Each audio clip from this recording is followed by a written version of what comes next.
مومن کو ہر حال میں جب اس سے گواہی مانگی جائے تو ہر حال میں اس کا فرض ہے.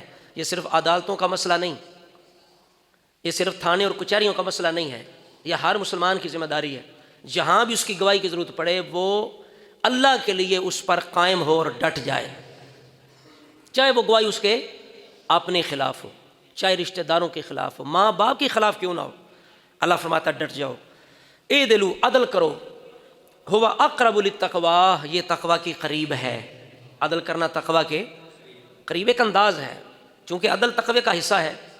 عدل وہی کرے گا جو اللہ سے ڈرے گا، اور متقی وہی ہوتا ہے جو اللہ سے ڈرنے والا ہے. اصل جو صفت ہے وہ تقوی ہے. تو اللہ فرماتا ہے کہ جو متقی ہیں نا، جو اللہ سے ڈرنے والے ہیں، چونکہ بندوں کی بات بعد میں ہے. بندوں کا ڈر کیا ہے؟ عارضی زندگی ہے، جان بھی اسی کے قبضے میں اور رزق بھی اسی کے. ابھی یہ اس کا کرم ہے، اس نے جان اور رزق، یہ دو عام چیزیں جن کی وجہ سے بندہ پریشان رہتا ہے. کوئی مار نہ دے، کوئی رزق نہ چھین لے، یہ اس کا کتنا فضل ہے. اس کا کنٹرول اس نے بندوں کے ہاتھ میں نہیں دیا، اس نے کرم کیا ہے. تو اب بندہ کمزور پڑ جائے تو یہ ایمان کی کمزوری ہے، کمزور نہیں ہونا چاہیے. آپ فرمایا کہ بس گواہی دو، ڈٹ جاؤ، چاہے تمہارے خلاف ہو. بندوں سے نہ ڈرو، جان سے نہ ڈرو، اللہ سے ڈرو.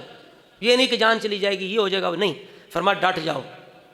اس وجہ سے کر کے حضرات گرامی اللہ تعالیٰ نے فرمایا یہ تقوی کے قریب ہے. واتقوا اللہ، اللہ سے ڈرو. ان اللہ خبیر بما تعملون، بے شک اللہ تعالیٰ بہت جاننے والا ہے جو تم کرتے ہو، جو تم کرو گے. آپ پہلی آیت کا اگلا حصہ سنیں. اللہ نے فرمایا کہ بس حق پر گواہی دیتے ہوئے ڈٹ جاؤ، چاہے وہ تمہارے خلاف ہو، چاہے تمہارے والدین رشتہ داروں کے خلاف. اگلی بات کیا ہے؟ ان یکن غنیا او فقیرا فاللہ اولی بہما. اب وہ گواہی کسی غریب کے بارے میں ہے، وہ گواہی کسی امیر کے بارے میں ہے. فرمایا اس کے لیے بھی، یعنی جو چیزیں گواہی، حق کی گواہی دینے میں رکاوٹ ہیں، ان کو اللہ نے بیان کیا کہ یہ چیزیں ہیں معاشرے کے اندر جو بندے کے اندر رکاوٹ آتی ہے، بندہ حق پر قائم نہیں ہوتا، گواہی نہیں دیتا جہاں اس کی ضرورت ہے. اب اس کا ذکر فرما دیا اپنی جان کے لیے، والدین کے لیے، رشتہ داروں کے لیے بندہ گواہی نہیں دیتا. تو فرمایا نہیں، یہ نہیں ہونا چاہیے. مومن جو ہے وہ یہ نہیں، اگر اپنا بھی کوئی جرم کرے نا تو بندہ اس کے خلاف بھی بندے کو قائم ہو جانا چاہیے.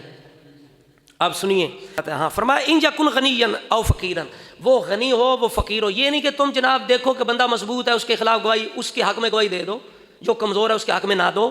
یا یہ ہے کہ کمزور کی حمایت کرتے ہوئے کسی بڑے آدمی کے خلاف دے دو. تو یہ دونوں چیزیں غلط ہیں. نہ بے جا غریب کی حمایت کرنی ہے، نہ بے جا امیر کی حمایت کرنی ہے. تو حق پہ قائم ہونا ہے. بس فرمایا قوامین، کونوا قوامین بالقسط شہداء للہ، اللہ کے لیے گواہی پر قائم ہو جاؤ. آگے کیا ہے؟ فلا تتبعوا الہویٰ، اپنی خواہشات کی پیروی نہ کرو. ان تعدلوا، کہ تم یعنی خواہشات تمہیں عدل سے روک لیں. وَإِن تَلْوُوا أَوْ تُعْرِضُوا، فرمایا اگر تم ہیر پھیر کرو، اللہ تو جاننے والا ہے، اگر ہیر پھیر کرو، أَوْ تُعْرِضُوا، یا تم روگردانی کرو، منہ پھیر لو، تو فرمایا فَإِنَّ اللَّهَ كَانَ بِمَا تَعْمَلُونَ خَبِيرًا. بات وہی ہے کہ اللہ تمہارے کاموں کو جاننے والا ہے. اب دیکھیے، یہ آپ نے سن لیا، سمجھ بھی لیا